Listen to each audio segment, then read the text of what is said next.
Hi friends, അസ്സലാമലൈക്കും. Welcome back. അപ്പോൾ എല്ലാവർക്കും ഈസാൻ മീ ചാനലിലേക്ക് സ്വാഗതം. ഇന്നത്തെ ഈ വീഡിയോ ഈവനിങ്ങിലൊക്കെ നമുക്ക് കഴിക്കാൻ പറ്റിയിട്ടുള്ളൊരു സ്നാക്സാണ് കേട്ടോ.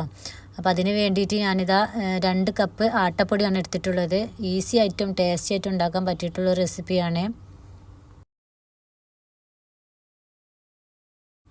ഇനി ഇത് ആട്ടപ്പൊടി കൊണ്ട് മാത്രമല്ല മൈദപ്പൊടി കൊണ്ട് ഉണ്ടാക്കിയെടുക്കാം. അപ്പോൾ ഞാൻ എടുത്തിട്ടുള്ളത് ആട്ടപ്പൊടിയാണ്. 2 കപ്പ് എടുത്തിട്ടുണ്ട്. ഇതിലേക്ക് 2 ടീസ്പൂണ് നെയ്യ് ഒഴിച്ച് കൊടുക്കുന്നുണ്ട്. നെയ്യിന് പകരം നമുക്ക് നെയ്യ് ഒഴിച്ചാൽ നല്ലൊരു ടേസ്റ്റാണ്. നെയ്യിന് പകരം സൺഫ്ലവർ ഓയിലും ഒഴിച്ച് കൊടുക്കാം.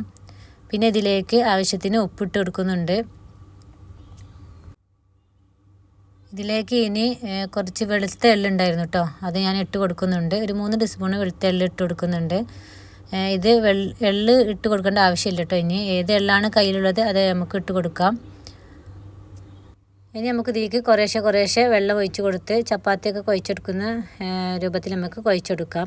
അപ്പോൾ ഇതിലേക്ക് ഞാനിപ്പോൾ പച്ചവെള്ളമാണ് കുറേശ്ശെയായി ചേർത്ത് കൊടുക്കുന്നത്. ചപ്പാത്തിയൊക്കെ ഉണ്ടാക്കുന്ന സമയത്ത് ഞാൻ ചുടുവെള്ളമാണ് കേട്ടോ ചേർത്ത് കൊടുക്കാറ്. ഈ സമയത്ത് ഞാൻ പച്ചവെള്ളം ചേർത്ത് കൊടുക്കുന്നുണ്ട്. ഇങ്ങനെ ഉണ്ടാക്കിയാലും നമുക്ക് കുഴച്ചെടുക്കാൻ പറ്റുന്ന രീതിയിൽ തന്നെയാണ് കുഴച്ചെടുക്കുന്നത്. അപ്പോൾ അതാ കുറേശ്ശെ ഒരുപാട് വെള്ളം കൂടാൻ പാടില്ല. നമുക്ക് എങ്ങനെയാണ് നമ്മൾ ചപ്പാത്തിക്ക് എത്ര വെള്ളം നമ്മൾ കുറേശ്ശെ ഒഴിച്ചെടുത്ത് നമ്മൾ പാകാക്കി എടുക്കലാണ്. അപ്പോൾ അതുപോലെ തന്നെ നമുക്ക് ഇതും ചെയ്തെടുക്കാം. അപ്പോൾ അതാ കൈ കൊണ്ടൊക്കെ ഞാൻ നല്ല കുഴച്ചെടുക്കുന്നുണ്ട്. ഒരുപാട് നല്ല സോഫ്റ്റിൽ കുഴച്ചെടുത്തിട്ടില്ല. ഞാനിങ്ങനെ പൊടികളൊക്കെ ഒന്ന് കൂട്ടിയെടുത്തിട്ടുള്ളൂ കേട്ടോ. അപ്പോൾ നല്ല സോഫ്റ്റായിട്ട് തന്നെ ഉണ്ട് നെയ്യൊക്കെ ചേർത്തതുകൊണ്ട്. ഇനി ഒരു 10-15 മിനിറ്റ് നമുക്ക് ഇത് റെസ്റ്റ് ചെയ്യാൻ വെക്കാം. പിന്നീടാണ് നമുക്കിത് ഒന്ന് ഈവനിങ് സ്നാക്സ് ആക്കി എടുക്കേണ്ടത്. അപ്പോൾ അതാ ഞാൻ കുറച്ചൊരു 10-15 മിനിറ്റ് റെസ്റ്റ് ചെയ്യാൻ വെക്കുന്നുള്ളൂ കേട്ടോ. അതിനുശേഷം എടുത്തിട്ട് ഇതാ ചെറിയ ഉരുളകളാക്കി എടുക്കുന്നുണ്ട്. അത് ഏറ്റവും ചെറുതാക്കി എടുക്കുന്നതാണ് നല്ലത് കേട്ടോ. കട്ടി കൂടാതെ തന്നെ നമുക്ക് ഏറ്റവും ചെറുതാക്കി എടുക്കുന്നതാണ് നല്ലത്. അപ്പോൾ അതാ ഇതുപോലെ ഞാനിങ്ങനെ ആക്കിയിട്ട് അത് ബോൾസുകളാക്കി എടുക്കുന്നുണ്ട് കേട്ടോ. അപ്പോൾ ഫസ്റ്റത്തേത് കുറച്ച് ബോൾ വലിപ്പം കൂടി തോന്നി. രണ്ടാമത് എടുത്തപ്പോൾ ഞാൻ ഇതിലേറും ചെറുതാക്കി എടുത്തിട്ടുണ്ടായിരുന്നു.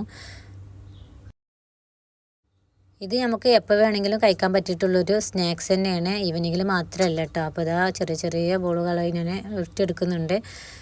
പിന്നെ ഇതാ ഓയിൽ ചൂടാവാൻ വേണ്ടിയിട്ട് ഞാനിത് ഒരു ചട്ടിയിലേക്ക് ഒഴിച്ച് കൊടുക്കുന്നുണ്ട്. ഇത് നമ്മൾ ഉരുട്ടിയെടുത്ത് ഷേപ്പാക്കി വരുന്ന സമയത്ത് ഓയിലൊന്ന് ചൂടായി കിട്ടാൻ വേണ്ടിയിട്ടാണ് ഈ സമയത്ത് ഞാൻ ഒഴിച്ച് കൊടുത്തിട്ടുള്ളത്.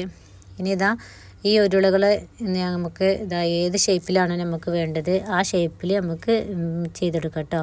ഏത് ഷേപ്പിലായാലും ഒരേ ടേസ്റ്റ് ആയിരിക്കും. അപ്പോൾ ഇത് ഇതുപോലെ ഇതിൽ വെച്ചിട്ടാണ് ഞാൻ ചെയ്തെടുക്കുന്നത്. അപ്പോൾ നമുക്ക് ഇനി എന്ത് ഷേപ്പാണ് വേണ്ടത്, നമുക്ക് നമ്മുടെ ഐഡിയയിൽ ഏത് ഷേപ്പാണ് വേണ്ടത് നമുക്ക് അതുപോലെ തന്നെ ഫ്രൈ ചെയ്തെടുക്കാം കേട്ടോ. ഇനി കൈ കൊണ്ടൊക്കെ ഉരുട്ടിയിട്ടൊക്കെ അതുപോലെ ചെയ്തെടുക്കാം. ഞാനൊരു ഭംഗിക്ക് വേണ്ടിയിട്ട് ഇതിൽ ഒന്ന് റോളാക്കി എടുക്കുന്നുണ്ട്. അപ്പോൾ ഇതാ കയ്യിൽ ചെറിയ ബോൾ നമുക്ക് കൈ കൊണ്ട് ഇങ്ങനെ വിരൽ കൊണ്ട് ഇങ്ങനെ പരത്തിയിട്ട് ഇങ്ങനെ റൗണ്ടാക്കി എടുത്താൽ തന്നെ നമുക്ക് നല്ലൊരു ഷേപ്പിൽ കിട്ടും കേട്ടോ. നമുക്ക് പല ഷേപ്പിലും പല രീതിയിലും ഉണ്ടാക്കിയെടുക്കാം. ഇതിൻ്റെ കൂടെ എള്ളിട്ട് ഉണ്ടാക്കിയപ്പോൾ ഒന്നും കൂടി ടേസ്റ്റായിട്ട് തോന്നിയിട്ടുണ്ടായിരുന്നു കേട്ടോ.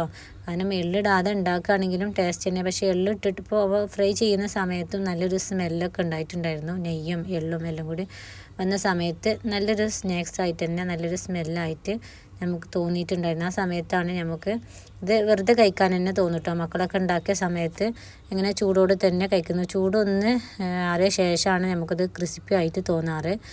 മക്കളൊക്കെ നല്ല ഇഷ്ടപ്പെട്ടിട്ടുണ്ടായിരുന്നു. ഇത് അവർ പെട്ടെന്ന് കഴിക്കുന്നുണ്ടായിരുന്നു കേട്ടോ. നമുക്കിത് ഒരു ലേസൊക്കെ കഴിക്കുന്നതിൽ തന്നെ അവർക്ക് തോന്നിയിട്ടുണ്ടായിരുന്നു.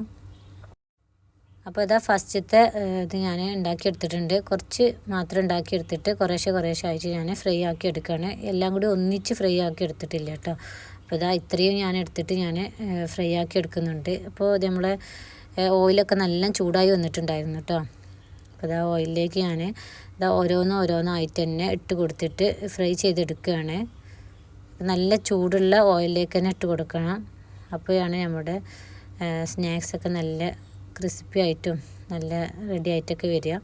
അപ്പോൾ ഇതാ ഓരോന്നായിട്ട് ഇങ്ങനെ ഇട്ട് കൊടുത്ത് ഒന്ന് ഫ്രൈ ചെയ്തെടുക്കുകയാണ് കേട്ടോ. നേരത്തെ പറഞ്ഞ പോലെ ഈ സമയത്തായിരുന്നു നല്ലൊരു സ്മെല്ല്.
എല്ലാം ഫ്രൈ ചെയ്ത് തണുത്തതിന് ശേഷമാണ് കേട്ടോ പിന്നെ ഒരു ബോട്ടിലേക്ക് ഇട്ട് വെച്ചിട്ടുണ്ടായിരുന്നത്. അപ്പോൾ ഇൻഷാ അല്ലാഹ് ഇനിയും നല്ല നല്ല വീഡിയോസും റെസിപ്പിയൊക്കെ ആയിട്ട് വരാം. Thank you for watching.